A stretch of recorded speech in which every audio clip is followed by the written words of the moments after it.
Good morning. ఈరోజు నేను inter first ఇయర్లో ఫెయిల్ అయిన స్టూడెంట్స్ కోసం, అంటే ఓన్లీ ఫెయిల్ అయిన స్టూడెంట్స్ కోసమే కనీసంలో కనీసం ఎట్లా పాస్ కావాలనే విషయం చెప్తామనేసి మీ ముందుకు వచ్చాను. డియర్ స్టూడెంట్స్, ఇంటర్మీడియట్లో ఎస్పెషల్లీ మన తెలంగాణ ఆంధ్రప్రదేశ్లో ఇంటర్మీడియట్లో 60కి 60 మార్కులు తెచ్చుకోవడం కూడా చాలా ఈజీ. మనం చాలా మంది పిల్లల్ని చూస్తుంటే సంవత్సరం మొత్తం ఐఐటి గురించి కానీ, నీట్ గురించి కానీ, ఈప్సెట్ గురించి కానీ ప్రిపేర్ అవుతూ జస్ట్ ఒక 30 నుంచి 40 రోజులు చదివి 450, 460, 465 మార్కులు తెస్తున్నారు. అంటే ఒక్కో సబ్జెక్టులో 60కి 60 తెస్తున్న వాళ్ళు చాలా మంది ఉన్నారు. మనం సంవత్సరం అంతా ఐపీఈ చదివినా కానీ కూడా 21 మార్క్స్ జస్ట్ పాస్, 21 మార్క్స్ తెచ్చుకోవడానికి కష్టపడుతున్నాము అంటే just it is because of lack of interest. ఆశ క్యాన్సర్ ఉన్నోడిని కూడా బతికిస్తుంది, కానీ నిరాశ అల్సర్ ఉన్నోడిని కూడా చంపేస్తుంది. మీకు కావాల్సింది కొంచెం ఓపిక, ప్రయత్నం అండ్ తపన, కన్సిస్టెన్సీ ఉండాలి. సో మీకు ఇంకా 15-20 డేస్ ఉన్నాయి. ఈ 20 డేస్లో కరెక్ట్గా ప్రయత్నం చేస్తే ఏది ఈజీగా వచ్చే ఆన్సరు, ఎక్కడెక్కడ మనం జస్ట్ గ్యాప్స్లో ఈజీగా తీసుకొని మనం పాస్ కావచ్చు నేను చెప్పే ప్రయత్నం చేస్తాను. మనకి ఇంటర్మీడియట్లో 8 మార్క్స్, 4 మార్క్స్, 2 మార్క్స్ క్వశ్చన్స్ ఉంటాయి కదా, మీకు తెలిసిన విషయమే కదా. సో 8 మార్క్స్ ఆన్సర్స్ మనకు పెద్ద భయం అవుతుంది. 2 మార్క్స్ ఆన్సర్స్ చాలా చిన్నగా ఉంటాయి. వాటిలో 21కి స్కోర్ కావడం చాలా లేట్ అవుతుంది. చాలా ఎక్కువ క్వశ్చన్స్ ఆన్సర్స్ అవసరం అవుతుంది. కాబట్టి మన మెయిన్ కోర్ అంటే 21లో కోర్ 8 ఉండాలి, 2 ఉండాలి, కానీ మన కోర్ మాత్రం 4 మార్క్స్ టార్గెట్ చేయాలి. ఆన్సర్ మరీ పెద్దగా ఉండదు, మరీ చిన్నగా ఉండదు. సో నేర్చుకోవడానికి నీకు ఈజీగా ఉంటుంది. మార్క్స్ మరీ తక్కువ కావు, మరీ ఎక్కువ కావు. కాబట్టి మనకు స్కోర్ పెరుగుతూ ఉంటుంది. సో మనకు 4 మార్క్స్ క్వశ్చన్ లో ఫస్ట్ చాప్టర్ ఏమొస్తుంది? స్టేట్స్ ఆఫ్ మ్యాటర్ నుంచి వస్తుంది. స్టేట్స్ ఆఫ్ మ్యాటర్ లో మనకు 4 మార్క్స్ క్వశ్చన్ ఏమొచ్చే ఛాన్సెస్ ఉంటుందంటే postulates of kinetic molecular theory of gases. Okay, kinetic molecular theory of gases కి కొన్ని పాయింట్స్ ఉంటాయి, 8-10 పాయింట్స్ ఉన్నాయి. కానీ నువ్వు కనీసం 4 మార్కులు కావాలి కదా నీకు. 4 మార్కులకి ఒక 5-6 పాయింట్లు రాసిన 4కి 4 ఇస్తాం. అండ్ ఇంకొకటి ఏంటంటే లాస్ట్ నువ్వు 4 పాయింట్లు రాసిన సరే 20 పాయింట్కి ఒక మార్క్ వేస్తామని వేయొచ్చు, లేకపోతే 3 వేయొచ్చు. నువ్వు 5-6 వేస్తే మాత్రం పక్కా 4కి 4 పడతాయి. ఇది ఒకటి. ఇది కాకుండా ఇది రాకపోతే మరి ఇది ఇస్తే ఇక క్వశ్చన్ పేపర్ లో ఇంకా మనకి ట్విస్ట్ ఏముంటుంది. సో ఇది కాకుండా నీకు 4 మార్క్స్ కి ఈ చాప్టర్ లో నుంచి వస్తే deduce gas laws from kinetic gas equation. Kinetic gas equation ఒకటి ఉంటుంది. దాని నుంచి ఒక 4-5 గ్యాస్ లాస్ ని డెడ్యూస్ చేస్తాం. మీన్స్ ఈ ఫార్ములా నుంచి ఆ లాస్ ని డ్రా చేస్తాం అనమాట. సో దానికి ఒక మ్యాథమెటికల్ ఫార్ములాగా స్టెప్ బై స్టెప్ ఉంటుంది. సో వాటిలో ఏంటి? Boyle's law, Charles law, Graham's law and Dalton's law. ఈ 4 అడగడు. ఈ 4లో ఏవైనా 2 అడుగుతాడు. For example deduce Boyle's law and Charles law from kinetic gas equation అడగచ్చు, ఇది ఒక క్వశ్చన్. లేకపోతే deduce Graham's law, Dalton's law from kinetic gas equation అడగచ్చు, ఇది ఒక క్వశ్చన్. కాబట్టి నువ్వు 4కి 4 డెడ్యూస్ చేయడం నేర్చుకుంటే నీకు ఒక 4 మార్కులు పక్కా అనమాట. సో ఈ 2 కాదు, యాక్చువల్లీ దీన్ని 3 క్వశ్చన్లుగా, deduce gas laws from kinetic gas equation లో బాయిల్స్ లా, చార్లెస్ లా ఒక క్వశ్చన్ గా, గ్రామ్స్ లా, డాల్టన్స్ లా ఒక క్వశ్చన్ గా మనం తీసుకోవచ్చు. కాబట్టి ఇవి 2 postulates of kinetic gas equation, kinetic molecular theory of gases ఒకటి. సో టోటల్ 3 క్వశ్చన్స్ లో ఒకటి పక్క, ఈ 3 కాకుండా ఇంకొకటి అడిగే ఛాన్సే లేదు. మోస్ట్ ఆఫ్ ద టైమ్స్ ఇంతే వస్తుంది. కాబట్టి ఇది ఒక 4 మార్క్స్. సో ఒక 4 మార్క్స్ మన చేతిలో ఉన్నాయి కదా, ఇవి 3 నేర్చుకుంటే పక్క. ఇందులో ఇంపార్టెంట్ మళ్ళీ నువ్వు చూస్ చేసుకోదు. ఈ 3 ఇంపార్టెంట్, 3లో ఒకటి వస్తుంది. ఇందులో ఒకటి స్కిప్ చేస్తే మాత్రం అదే వస్తే నేను బాధ్యత కాదు. ఓకే, నెక్స్ట్ తర్వాత లెసన్ స్టాయికియోమెట్రీ ఉంది కదా, 5th లెసన్. స్టాయికియోమెట్రీలో మనకు ఆ మెథడ్ నేర్చుకుంటే ఆ ఆన్సర్ రాయడానికి చాలా ఈజీ. నువ్వు వేరే 4 మార్క్స్ క్వశ్చన్ రాసినా 15 మినిట్స్ పడితే స్టాయికియోమెట్రీలో 4 మార్క్స్ క్వశ్చన్ క్యాలిక్యులేట్ చేయడానికి 5 to 10 minutes లో అయిపోతుంది. కానీ అది సిస్టమాటిక్ ఒక పద్ధతి ప్రకారం నేర్చుకోవాలి. నాకు కుదిరితే నేను స్టాయికియోమెట్రీలో క్వశ్చన్స్ చెప్పే వీడియోస్ చేయడానికి ట్రై చేస్తాను. కానీ నువ్వు సొంతంగా నేర్చుకోనికి మాత్రం స్టాయికియోమెట్రీలో 4 మార్క్స్ క్వశ్చన్ సూటబుల్ కాదు. ఓకే, దీని తర్వాత నెక్స్ట్ లెసన్ చూస్తే థర్మోడైనమిక్స్. థర్మోడైనమిక్స్ లోంచి 4 మార్క్స్ క్వశ్చన్ 10 సార్లలో 6 నుంచి 7 సార్లు Hess law of constant heat summation వస్తుంది. నువ్వు హెడ్డింగ్ చూసి భయపడొద్దు, చాలా easy answer. Hess law of constant heat summation పక్కా నేర్చుకో, 90% ఇది ఉంటుంది. ఇది లేకపోతే వచ్చే ఛాన్సెస్ ఇంట్రిన్సిక్, ఎక్స్ట్రిన్సిక్ ప్రాపర్టీస్ అని, గిబ్స్ ఫ్రీ ఎనర్జీ అని ఇంకొకటి 2 వచ్చే ఛాన్సెస్ ఉన్నాయి. కానీ లాస్ట్ టైం మొన్న మార్చిలో ఇంట్రిన్సిక్, ఎక్స్ట్రిన్సిక్ ప్రాపర్టీస్ వచ్చింది. సో ఇది కూడా ఈజీ ఆన్సరే. గిబ్స్ ఫ్రీ ఎనర్జీ ఒకటి కొంచెం పేపర్ పెన్ తీసుకొని ప్రాక్టీస్ చేస్తే వస్తుంది. కానీ Hess law of constant heat summation ఈజీగా వస్తుంది. ఇది ఒక 4 మార్క్స్ క్వశ్చన్ కదా. సో 8 మార్క్స్ మన చేతిలోకి వచ్చేసినాయి. తర్వాత నెక్స్ట్ లెసన్ ఏముంటది, కెమికల్ ఈక్విలిబ్రియం ఉంటుంది. కెమికల్ ఈక్విలిబ్రియంలో లీ చార్ట్లియర్ ప్రిన్సిపల్ నేర్చుకోవాలి. లీ చార్ట్లియర్ ప్రిన్సిపల్ నేర్చుకోవడంతో పాటు applications of Le Chatelier principle ఉంటుంది. ఆ అప్లికేషన్స్ లో ఎగ్జాంపుల్ గా ఒకటి అమోనియా, ఒకటి సల్ఫర్ ట్రైఆక్సైడ్ SO3, NH3 గానీ SO3 గానీ రెండిట్లో ఏదో ఒకటి క్వశ్చన్ ఎగ్జామ్ లో వస్తుంది. లేదంటే నీకు వచ్చిన ఎగ్జాంపుల్ అడుగుతాడు, నీకు నచ్చింది రాయొచ్చు. లీ Chatelier principal and its applications ఏముంటాయి, NH3 SO3 ఉంటుంది. ఇది అడగలేడనుకో కాంజుగేట్ యాసిడ్ బేస్ పేరు అడిగే ఛాన్సెస్ ఉంటాయి. ఇవి నేర్చుకుంటే ఇందులోంచి ఒక 4 మార్క్స్ అయిపోయిందా, 12 మార్క్స్ వచ్చేసినాయి ఈజీగా. నెక్స్ట్ మనకు గ్రూప్స్ లో చూసినట్లయితే 1A 2A గ్రూప్ లోంచి కూడా ఈజీ క్వశ్చన్స్ ఉన్నాయి. చాలా సింపుల్, కాల్షియం గురించి కానీ, ప్లాస్టర్ ఆఫ్ ప్యారిస్ గురించి కానీ, జిప్సమ్ గురించి కానీ ఇట్లాంటి క్వశ్చన్స్ ఉంటాయి. అవి గ్రూప్స్ నేర్చుకోవడం అంత ఈజీ ఇంకొకటి లేదు. అందులో గ్రూప్స్ లో 13th గ్రూప్ లో బోరాన్ గురించి మాత్రం పక్కా క్వశ్చన్ ఉంటుంది, 4 మార్క్స్ క్వశ్చన్. 13th గ్రూప్ లో బోరానే ఇంపార్టెంట్, బోరాన్ గురించి అడుగుతాడు. బోరాన్ గురించి అడిగితే 10 సార్లలో 6 సార్లు డైబోరేన్ స్ట్రక్చర్ మీదనే వస్తుంది, డైబోరేన్ గురించే వస్తుంది. స్ట్రక్చర్ ఆఫ్ డైబోరేనే అడుగుతాడు. అది అడగకపోతే బోరాక్స్ బీట్ టెస్ట్ అడగొచ్చు, ఎలక్ట్రాన్ డెఫిషియెంట్ కాంపౌండ్స్ గురించి కూడా అడగొచ్చు. ఇవి ఒక 3 నేర్చుకున్నాం అనుకో, ఇది ఒక 4 మార్క్స్ వస్తాయి, 16. అవునా? సో ఇట్లా దగ్గర ఇందులో మనం ఒక 3 to 4 క్వశ్చన్స్ ట్రై చేసినా ఒక 12 నుంచి 16 మార్కులు వస్తాయి.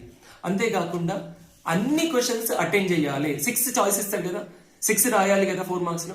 6 కి నీకు వచ్చినంత ట్రై చేసే ప్రయత్నం చేయి. లాస్ట్ కి ఎప్పుడైనా నువ్వు ఒకవేళ 18 దగ్గర వచ్చి ఆగినావనుకో, అట్లీస్ట్ నువ్వు రాసిన దానికి అక్కడక్కడ 1 మార్క్ వేసుకుంటూ పోయినా ఒక 2-3 మార్క్స్ వస్తాయి, 21కి వస్తావు. ఓకే, సో 16 మార్క్స్ వచ్చిన తర్వాత ఇప్పుడు 2 మార్క్స్ క్వశ్చన్స్ లో ఏవి కొంచెం బెటర్గా ఉంటాయో చూద్దాం. నేను ఇంకా వేరే ఉంటాయని చెప్తలేను, ఉంటాయి, కానీ ఈజీ క్వశ్చన్స్ ఏముంటాయని నేను ఏరి మనం చూస్ చేసుకుని చెప్తున్నా అనమాట. సో నెక్స్ట్ 2 మార్క్స్ క్వశ్చన్ లో మనం చూసినట్లయితే ఓన్లీ 2 మార్క్స్ క్వశ్చన్స్ వచ్చే చాప్టర్ ఒకటి ఉంది, ఎన్విరాన్మెంటల్ కెమిస్ట్రీ. మన డే టు డే లైఫ్ లో కూడా మనకి యూజ్ఫుల్ టాపిక్. చాలా చిన్న ఆన్సర్స్, చాలా తక్కువ ఆన్సర్స్ ఉన్న చాప్టర్ ఇది, లెసన్. ఎన్విరాన్మెంటల్ కెమిస్ట్రీలో 2 to 3 లైన్స్ ఆన్సర్స్ ఉంటాయి. అందులో COD, BOD, TLB, COD, BOD, TLB ఈ మూడిట్లోంచి ఒకటి 10 సార్లలో 8 సార్లు వస్తుంది పక్క. COD రాకపోతే BOD వస్తుంది, BOD రాకపోతే TLB వస్తుంది. ఒకవేళ ఈ మూడిట్లోంచి ఒకటి రాలేదు, మిస్ అయింది అంటే దాంట్లో యాసిడ్ రెయిన్ గురించి కానీ, గ్రీన్ హౌస్ ఎఫెక్ట్ గురించి కానీ, మన ఎన్విరాన్మెంటల్ పొల్యూషన్ గురించి కానీ వస్తుంది. ఇవి కూడా కాకుండా ఇంకేమొచ్చినా నీకు తెలిసిందే 100%. నీ డే టు డే లైఫ్ లో నువ్వు చూస్తున్న పొల్యూషనే, ఎన్విరాన్మెంట్ ఏం ఖరాబ్ అవుతుందో నీకు వచ్చినట్లు తోచినట్టు రాయి. 2 లైన్లు 3 లైన్లు రాయి. ఈ ఎన్విరాన్మెంటల్ కెమిస్ట్రీ నుంచి నువ్వు 2 మార్క్స్ ఇచ్చి పెట్టినావు అంటే మనంత తెలివి తక్కువ లేదు, అర్థం చేసుకో. ఓకే, ఇది ఒక 2 మార్క్స్, 18 మార్క్స్ అయిపోయినాయా. తర్వాత ఇంకొకటి 10th క్లాస్ లో మనం నేర్చుకున్నాం. నేనైతే 10th క్లాస్ వాళ్ళకి చెప్పేటప్పుడే ఒక టేబుల్ ఇస్తా, 10 కాంపౌండ్స్ టేబుల్ ఇస్తా. Caustic soda, sodium chloride, POP, gypsum, అట్లాంటి కాంపౌండ్స్ ఒక 10 కాంపౌండ్స్ లిస్ట్ ఇస్తా. 10th లో ఉన్న 10 కాంపౌండ్స్ లోనే కొన్ని కాంపౌండ్స్, జిప్సమ్ కావచ్చు, POP కావచ్చు, కాస్టిక్ సోడా కావచ్చు, ఇట్లాంటి కాంపౌండ్స్ లో కొన్నిటి యూజెస్ అడుగుతాడు. Chemical formula, commercial name, uses, ఇట్లాంటి పాయింట్స్ లోంచి ఒకటి అడిగే ఛాన్స్ ఉంటుంది. ఇది కాకుండా ఇంకొక క్వశ్చన్, రెగ్యులర్ గా వచ్చే క్వశ్చన్ ఏంటంటే why gypsum is added to cement. Cement కి జిప్సమ్ ఎందుకు యాడ్ చేస్తాము అనే క్వశ్చన్ వస్తుంది. ఎందుకు అంటే to slow down the setting of cement. ఈ పాయింట్ ఫ్రేజ్ రాసిన 2 మార్క్స్ పడతాయి. To slow down the setting of cement. Okay, తర్వాత first law of thermodynamics and its mathematical notation వచ్చే ఛాన్స్ ఉంది. ఓకే, సో ఇది కాకుండా మనకు స్టాయికియోమెట్రీ నుంచి 2 మార్క్స్ క్వశ్చన్ వస్తుంది ఒకటి. స్టాయికియోమెట్రీ నుంచి 2 మార్క్స్ క్వశ్చన్స్ ఇవి ఒక 3 క్వశ్చన్స్ రిపీటెడ్ గా వచ్చే ఛాన్సెస్ ఉన్నాయి. ఏంటది అంటే which gas diffuses faster among nitrogen, oxygen and methane. ఎందుకు, వై వస్తుంది. అది కాకుండా how many times methane diffuses faster than SO2, ఇది రావచ్చు. ఇది కాకుండా how many number of moles of glucose are present in 540 grams of glucose. 540 grams of glucose లో ఎన్ని మోల్స్ ఆఫ్ గ్లూకోజ్ ఉంటది. Okay, so glucose molecular formula C6H12O6, దాని molecular weight 180. 540/180 3 moles వస్తుంది. Okay, so ఇది కాకుండా molecular formula, chemical formula, empirical formula మీద ఒక question వస్తుంది. సో CH2 మా ఎంపెరికల్ ఫార్ములా ఉంటుంది, దాని మాలిక్యులర్ వెయిట్ 90 అని ఒక క్వశ్చన్ వస్తుంది. సో ఈ 4లోంచి ఒక క్వశ్చన్ 90% ఉండే ఛాన్స్ ఉంది. ఇది ఒక 2 మార్క్స్ కవర్ అవుతుంది కదా. ఓకే, ఈ విధంగా 4 to 8 మార్క్స్ మనం 2 మార్క్స్ లో కవర్ చేసేయచ్చు. అక్కడ ఒక 12 to 16 అయింది, ఇక్కడ 6 to 8 మార్క్స్ అయింది, రఫ్ గా ఒక 24 మార్క్స్ అయింది. లేదు మనకి ఇన్ని కూడా రాలేవు, ఇవన్నీ కలిపితే కూడా మనం ఒక 18 వరకే మార్క్స్ అయినాయి, 16 నుంచి 18 వరకే మార్క్స్ అయినాయి అంటే కూడా మనం 8 మార్క్స్ క్వశ్చన్స్ 2 రాయాలి కదా. 2 కి ట్రై చేయడానికి ఫస్ట్ లెసన్ ఏముంది, అటామిక్ స్ట్రక్చర్. అటామిక్ స్ట్రక్చర్ లో postulates of Bohr's atomic model and spectrum of hydrogen atom వస్తుంది. So spectrum of hydrogen atom పెద్దగా అవుతుంది, నేను only postulates of hydrogen atom Bohr's atomic model రాస్తా అంటే నువ్వు 10th క్లాస్ లో చదివిందే కదా. Postulates of Bohr's atomic model రాసిన నీకు ఒక 4 మార్క్స్ పక్కా దిగుతాయి. ఈ 4 మార్క్స్ తో పాటుగా సెకండ్ లెసన్ లో ఇది కాకుండా ఇందులో ఇంకేం వచ్చే ఛాన్స్ ఉన్నాయి, క్వాంటమ్ నంబర్స్ వస్తుంది. క్వాంటమ్ నంబర్స్ లో 4 క్వాంటమ్ నంబర్స్ నేమ్స్ రాసి ఇచ్చిపెట్టినా నీకు 1 or 2 మార్క్స్ ఇస్తారు. లేదా ఒక్కొక్క క్వాంటమ్ నంబర్ హెడ్డింగ్ ఇచ్చి దాని symbol n, okay, for example principal quantum number అయితే ఎన్, దాన్ని డిస్కవర్ చేసింది ఎవరు, దాన్ని ఇన్వెంట్ చేసింది ఎవరు, డిస్కవర్డ్ బై హూమ్, అది కాకుండా అది దేని మీద డిపెండ్ అవుతుంది. ఈ 2-3 పాయింట్లు రాసి సిగ్నిఫికెన్స్ అని ఇంకొక పాయింట్ రాయాలి కంపల్సరీ. ప్రతి క్వాంటమ్ నంబర్ కి సిగ్నిఫికెన్స్ ఉంటుంది, సిగ్నిఫికెన్స్ కి ఒక పాయింట్, ఒక మార్క్. ఓకే, సో సిగ్నిఫికెన్స్ కాకుండా నువ్వు రాసిన పాయింట్స్ అన్నిటికీ ఒక మార్క్ అయితే సిగ్నిఫికెన్స్ కి ఒక మార్క్ వస్తుంది. సో ఈ విధంగా 8 మార్క్స్ మనము క్వాంటమ్ నంబర్స్ తోటి తెచ్చుకోవచ్చు. ఓకే, ఓవరాల్ ఇందులో ఫస్ట్ క్వశ్చన్ కు 4 మార్క్స్ తెచ్చుకున్నాం అనుకుందాం, లీస్ట్ కేసు చెప్తున్నా నేను.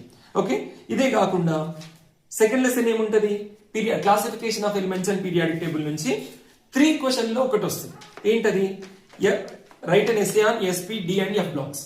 పీరియాడిక్ టేబుల్ లో S block elements, P block elements, D block elements, F block elements గా డివైడ్ చేయమని వస్తుంది. సో ఇది ఈజీ ఆన్సర్, నేర్చుకోవచ్చు, రఫ్ గా డయాగ్రామ్ లాగేసి చేయొచ్చు. అట్లా నీకు బ్రీఫ్ గా దానికో 4 లైన్లు దీనికో 4 లైన్లు రాసిన 8కి 8 మార్కులు పడతాయి. నువ్వు కంప్లీట్ గా రాయలేకపోతే 4 నుంచి 6 మార్కులు పక్కా పడతాయి. ఇంకొకటి ఏంటంటే periodic properties, what are periodic properties and trends in periodic properties. Okay, atomic structure, atomic radius కావచ్చు, ionization energy, electron gain enthalpy, ఇంకా ఎలక్ట్రోనెగటివిటీ, ఎలక్ట్రాన్ అఫినిటీ.